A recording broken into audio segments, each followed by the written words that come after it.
internet and some of the beauty of it, but also some of the bad things. Facts. A lot of people recently have been getting canceled for various things, some legitimate, some less legitimate. Some just unknown because no one's spoken out or really said like anything. DrDisrespect, like we don't really know. A lot of people are alleging in the beginning there was some Me Too type stuff, but now people are saying that like it's breach of contract. It was breach of contract that he was investing in another streaming company. It's litigation. It's breach of contract and litigation wars with Twitch, or we think it's breach of contract and it seems like he's like gearing up for lawsuit. It feels like he's getting really litigious. And someone said that they were like, I can't say for 2 months or something like that. Why specifically 2 months? Why would you know that? Versus if it was some sort of like Me Too sexual allegation type stuff, it's like that. I mean, maybe there's a lawsuit, but someone would have come forward probably. Yeah, and there's even other people that are like, ooh, I ain't touching that one. Like, I'm not even going to comment on it. Like, I know what's going on, but if I even say anything, like, I ain't fucking touching it. I feel like it's kind of like the whole like Jeff character in the Tiger King who, Carol Baskin and who's the other guy in North Carolina? Doc. Doc was like, "Oh, I'm not even going to talk about Jeff because I'm not trying to get sued right now. Like, I don't have any." Yeah, but the interesting thing is like, a lot of stuff is being brought up about like old things in the past. Like, for example, Jenna Marbles and Shane Dawson and Jimmy Kimmel and Jimmy Fallon all got like a lot of hate in the past couple weeks for like old jokes specifically involving like blackface. And like, that's a tough one because it's like, that probably should have never been cool, probably shouldn't have been cool at the time, but millions of people saw that and didn't raise no one had a problem any with kind of hell. Kind of like when we were talking about Aunt Jemima last week. It's like, when was Aunt Jemima racist? Always, but no one ever addressed it because it wasn't actually a problem. And we weren't ready to have that problem. It's like, if for example, let's say I've got an issue with Richard where I'm tired of him doing a very small thing. Like maybe sometimes he like taps me on the shoulder and I don't like that or something like that. Yes. But maybe also Richard is like laundering money from me and doing something really bad.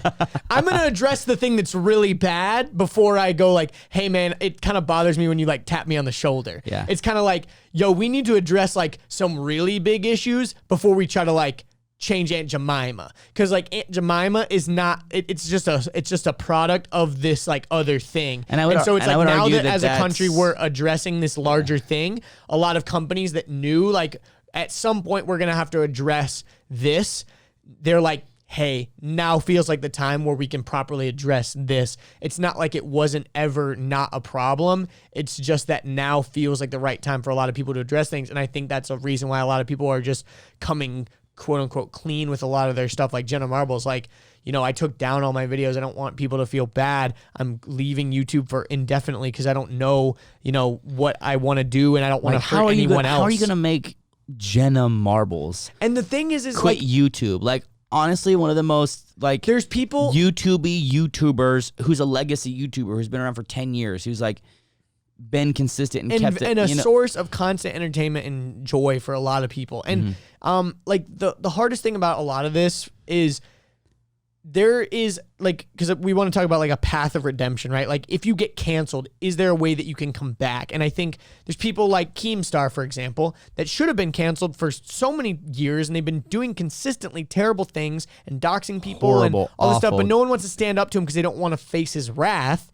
And hasn't showed any sort of remorse. He's consistently doing bad things. And then you have people like Jenna Marbles, who's obviously changed her tone. She's obviously not doing stuff like that anymore. She cried on a video apologizing for something that, granted, it's a victimless crime. Like I don't think anyone got hurt by that in a physical way or anyone, obviously it might have hurt people's feelings. Maybe not. We don't know. It might have trained children to view things a certain way or think that blackface was cool or okay. I get that. And of course, I mean, wasn't it her there is remorse doing like a Nicki Minaj skit where she was just like making fun of people doing... She was doing an impression of Nicki Minaj, but she did blackface to be her, like as an impression. And that's the weird double standard too. Isn't that like acting because though? Like in the movie White Chicks, it's like the whole joke of the movie that it's two black guys dressed up as white girls and they're doing whiteface. But the thing is there's no like systemic minstrel shows and like racial things tied to whiteface. Yeah. So it's like fine. And also I think it's funny. But when someone does blackface, it's indicative and brings back memories and things of the very racist undertones of blackface when they would have white people doing blackface in movies where they were portraying black people as rapists and evil and just Dude, it was bad, no good, man. and they're just smoking marijuana and raping white women, like literally. And so that's not at a point in this country where that is okay. And so it's weird because I think the path of redemption is if you've shown that you've changed, and we shouldn't be going back to try to find dirt on people when they've obviously, that is not content that is indicative of how they feel currently. Like, I don't think that Jimmy Kimmel would do blackface anymore, but he did it for a gag on SNL back in the day or whatever it was. Even before that, Jimmy Kimmel was on the fucking Man Show, which is like one of the most sexist fucking shows in the entire world. And now he's like the main social justice warrior of the freaking late night guys. Shows, yeah. Yeah, and that's the thing is like, there's legitimate reasons to cancel someone. Like a cancellation would mean, in my opinion, everyone should stop supporting this person because they're objectively a bad person who doesn't want to change. Like that was like a big thing with what was happening with like Bassnectar. I won't really get into it. If you want to look into it, there's a whole Instagram page called Evidence Against Bassnectar that you can dive into. It's a deep rabbit hole, but over years and years, he has been doing gross things. Pretty consistently a horrible person. And not even like this happened like 10 years ago and he stopped. It is continuing and still continues to happen to this day. And it is very cult-like and it is very gross and slimy. And that's the other hard part is there are so many people that have so many positive correlations with his music. Maybe like...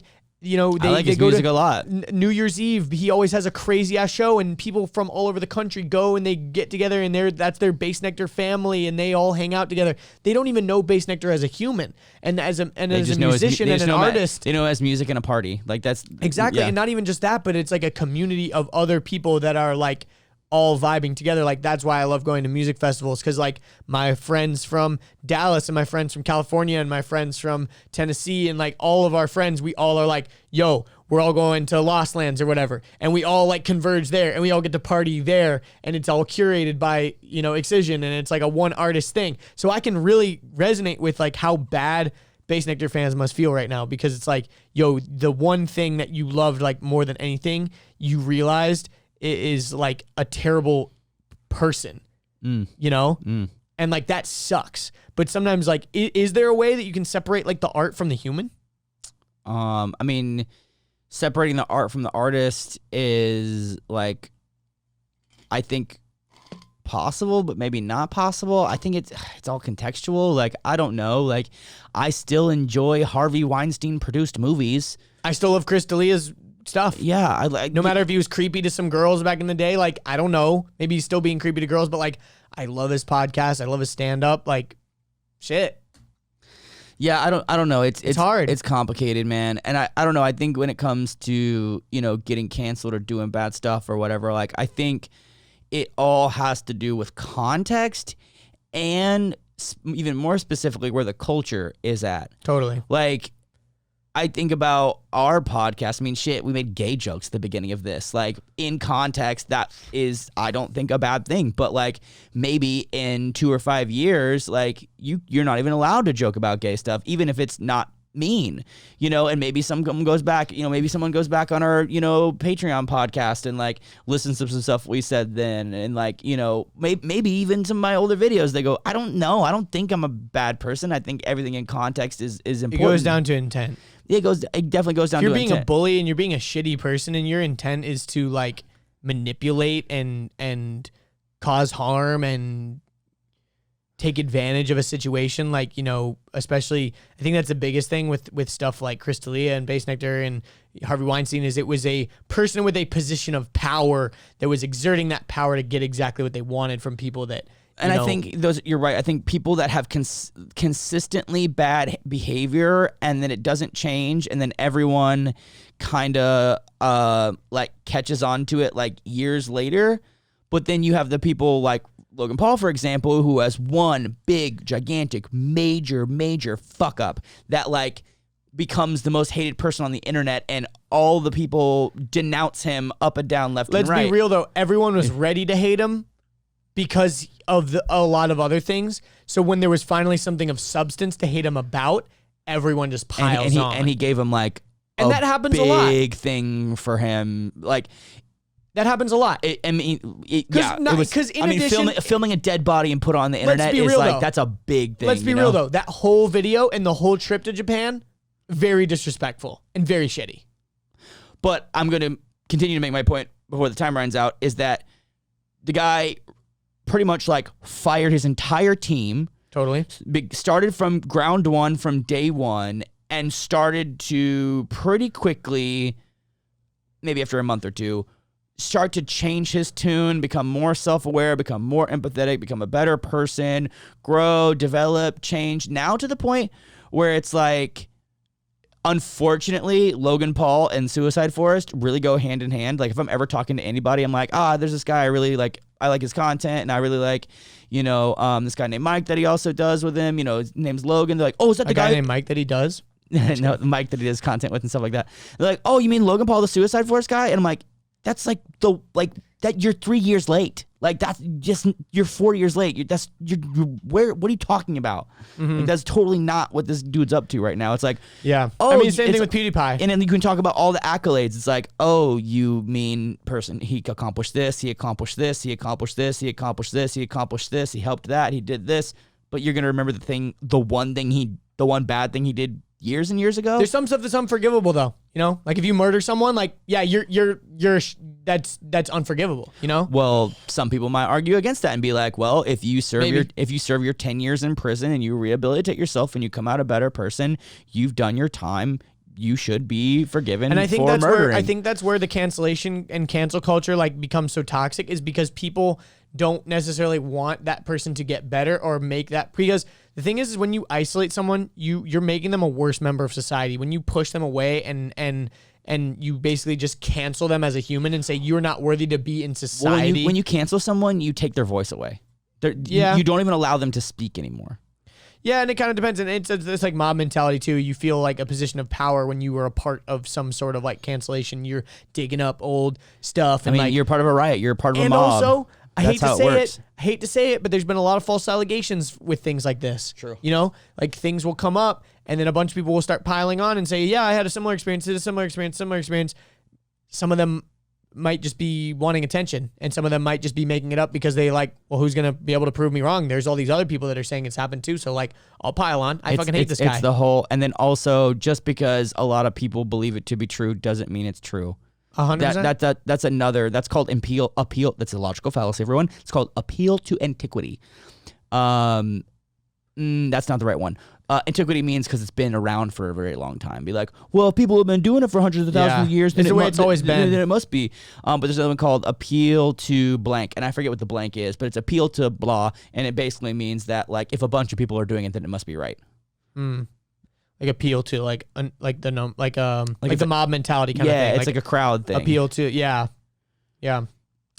It's a hard subject, but it's like. But I think there's a lot of people that have shown remorse. Like for example, like I think of like Louis C.K. As soon as he got canceled and the allegations started coming out, he owned up to it. He was like, yeah, I did that shit. He like owned it was up fucked to up. it. Like he walked away. I was a broken person. Yeah. I acknowledge that like what I did was fucked up, and I also acknowledge that like I was hurting and I need help. Like I was not a sound, productive member of society. Like I was actively doing something bad, and I'm willing to like own up to that. And there are some people out there that still will say, "Fuck you forever." Like, no, you're not worthy to be a comedian. I will not support you. I will not go to your shows, and that's really sad because and he owned up to it and went away for a while, and he's slowly working on his comeback. And when he comes back, he's been coming back in private a lot. He just hasn't come back public yet. And when he comes back in public, I think a lot of people are going to laugh at it because he's going to have a whole entire hour dedicated to like making fun of himself, I bet. Totally. And talking about life and whatever. And I don't know. I'm a person, dude, that's a big part of my story, dude. Is like I made a lot of bad choices, and I think I messed up a lot of things in my wake. And now I have not been doing that for many, many years.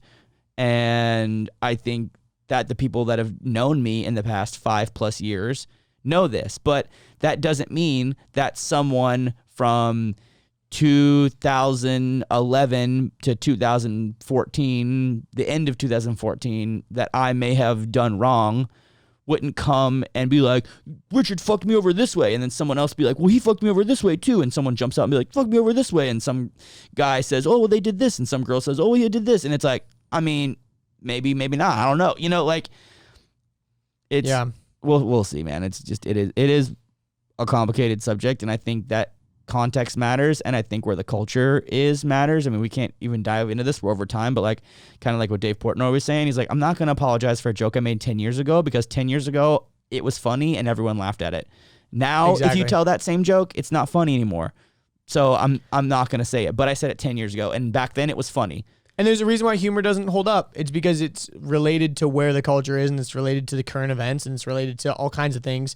And objectively, you can say something's not funny. You can't joke about that, but the jokes change, and so do the people. Exactly, exactly. Well, the jokes remain the same because they're digital, but people change. Culture changes. Exactly. That's the thing. I think that's really just like the intent and the meaning behind it can core of it. Exactly.